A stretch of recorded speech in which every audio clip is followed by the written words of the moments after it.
Y ahora es el turno de ver Spring Security. Es muy probable que este proyecto lo hayas visto, lo hayas escuchado casi siempre cuando hablas de Spring Framework. ¿Ok? Esto es un proyecto que es de suma importancia en cualquier requerimiento de una aplicación real. Y Spring Security nos va a permitir proteger nuestra aplicación de una manera muy transparente sin afectar la lógica del negocio. ¿Ok? Si entramos a la documentación oficial podemos encontrar algunos tópicos de ayuda. Para poder agregarlo a nuestro proyecto nos dirigimos al POM. Si tú tienes un proyecto nuevo que crear, ya saben que en el momento de seleccionar las dependencias, solamente escriben ahí Security y seleccionan la que es de Spring Security, obviamente. Pero como ya tenemos un proyecto avanzando, podemos agregar una parte aquí que justamente hace mención sobre esta dependencia. Y agregamos la dependencia de Spring Security. Esperamos que Maven haga el trabajo de descargar las librerías correspondientes. Y bien, con eso nuestro proyecto automáticamente ya está seguro. Pero debemos configurar algunas cosas. Así que intentemos correr para ver qué es lo que está hasta el momento. Intentemos ir a una ruta de la aplicación y vas a darte cuenta que ahora nos pide un usuario y una clave. El usuario por defecto es user y la clave es la que se te otorgó en la consola.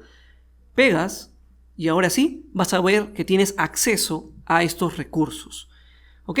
Pero esto es una configuración muy básica que tranquilamente la puedes alterar, como salen en muchos tutoriales y documentación en internet, en el archivo Properties. Es aquí donde tú puedes agregar estos dos atributos que hablan sobre Spring Security. Spring Security Username le vamos a poner MitoCode y la clave vamos a poner una clave muy fácil de momento, 321. ¿Ok? Esperamos que el proyecto vuelva a recompilarse y hacemos una nueva prueba. Nos dirigimos nuevamente a una URL y ahora sí escribimos el usuario MitoCode y la contraseña 321.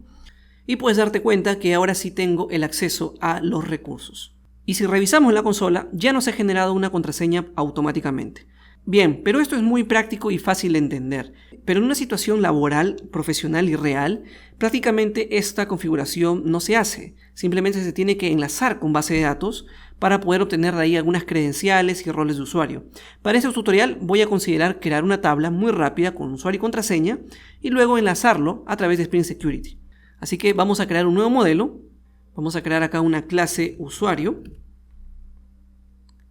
y vamos a ponerle una entidad. ¿Sí? Vamos a ponerle un entity, vamos a ponerle un ID, vamos a ponerle acá un nombre de usuario y vamos a ponerle aquí una clave. Los respectivos métodos de acceso, get y setter. Guardamos, importamos todo lo que tenga que ver con persistencia.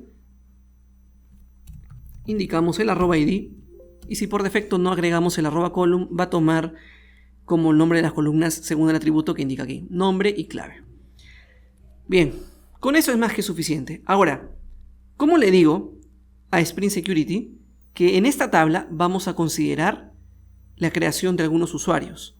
Bien, yo puedo abrir el pgadmin, crear un usuario y contraseña y empezar a crear algunos datos por defecto, pero para hacer interesante esto vamos a crear una prueba unitaria muy simple, así que voy a copiar el repositorio de persona y lo voy a cambiar solamente por usuario.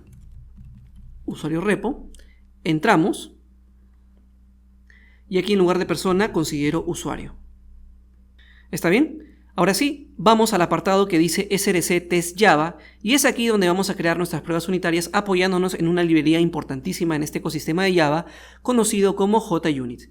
Aquí vamos a hacer una prueba unitaria, no sé, crear usuario test, vamos a llamarlo así, y es aquí donde vamos a hacer una inyección a la capa del repositorio para poder traer las operaciones de inserción.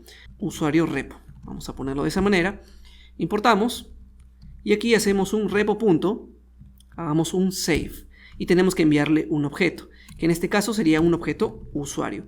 Algo muy común que las pruebas, muchas personas suelen pensar y se equivocan, es que las pruebas deben pensarse como una programación. No, las pruebas deben pensarse en escenarios, es decir, tú debes definir tus parámetros de entrada y cuáles son los parámetros de salidas que tú esperas frente a una determinada operación. Así se piensan las pruebas, no es como si uno programara una aplicación tradicional. Así que lo que yo voy a hacer aquí es definir mis parámetros de entrada. Por ejemplo, vamos a insertar el usuario 1, vamos a decir que el nombre para este usuario es MitoCode y vamos a decir que la clave para este usuario vendría a ser 741. ¿Ok? Se me ocurre ponerle de esa manera. y luego le vamos a pasar en la operación repo el usuario. Para que esto sea catalogado una prueba, debe comprobarse una verdad, una falsedad o algo similar. Entonces, aquí yo lo que voy a hacer es que este save por defecto retorna un usuario, así que se me ocurre comprobar lo siguiente. El usuario retornado, vamos a ponerle retorno, que devuelve esa operación, va a ser lo siguiente. Vamos a hacer una verificación, una assert true, vamos a ver si es que esto es verdad, de que si es que lo que retorna el usuario insertado, su clave, imagínense de esa manera, es igual a la clave que estoy mandándole en el objeto que acabo de instanciar hace unos instantes. Puede parecer muy obvio, pero las pruebas son así. Es determinar que frente a ciertos valores de entradas tú vas a tener valores de salidas esperados. Entonces yo estoy comprobando que la clave que se guardó en base de datos es la misma que yo le estoy mandando aquí. Con eso me aseguro que se hizo una inserción correctamente. Entonces vamos a ejecutar las pruebas con un run as JUnit-test y vamos a ver qué es lo que pasa. Se levanta Spring a modo de test y la prueba me sale que es fallida. ¿Pero por qué? Porque yo estoy comprobando si la clave es igual al nombre. Entonces aquí yo lo que debía hacer es simplemente indicar que estoy comprobando por claves. Así que obviamente ahora sí vamos a crear un nuevo usuario, le vamos a poner code y la contraseña vamos a ponerle 147. Corremos nuevamente la prueba unitaria y la prueba ahora sí es satisfactoria. Ingresamos a pgadmin y buscamos la tabla usuario para ver si todo ha sido correcto. Y puedes darte cuenta que tengo dos inserciones correctamente ahí. Bien, pero también es importante que la clave pueda tener una codificación o unos caracteres extraños para que no sea legible a las personas. Entonces, en Spring Security existe algo conocido como bcrypt encoder. Para eso lo que vamos a hacer es definir un bin. Así que yo lo que voy a hacer es crear una clase para ordenar las cosas y ponerle securityconfig. Esta clase la vamos a anotar como una configuration porque vamos a hacer que Spring maneje en su contenedor los bins que estemos definiendo aquí. Y vamos a declarar primero el bcrypt password encoder.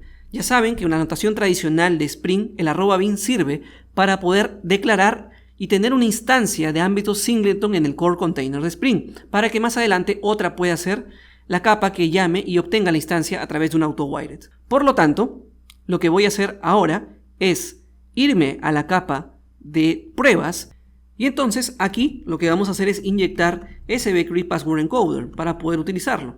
Hacemos una variable privada, bcrypt password encoder, le vamos a poner aquí encoder, importamos y ahora sí, la clave utilizamos este encoder, el método encode.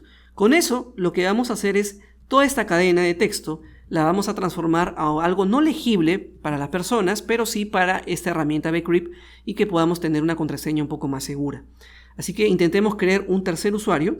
Vamos a ponerle el usuario mito y la contraseña pongámosle por defecto 123. Y corremos la prueba. Y ahora sí vamos a verificar si es que la clave que se ha registrado en base de datos es igual a la clave que tenemos agregado aquí. La prueba salió verde, entonces eso quiere decir que todo es correcto. Verificamos nuevamente la base de datos y vamos a ver que ahora sí tenemos una contraseña que en teoría es 123, pero con un formato un poco más codificado. Y no significa que siempre el 123 va a tener de esta manera. No, señores.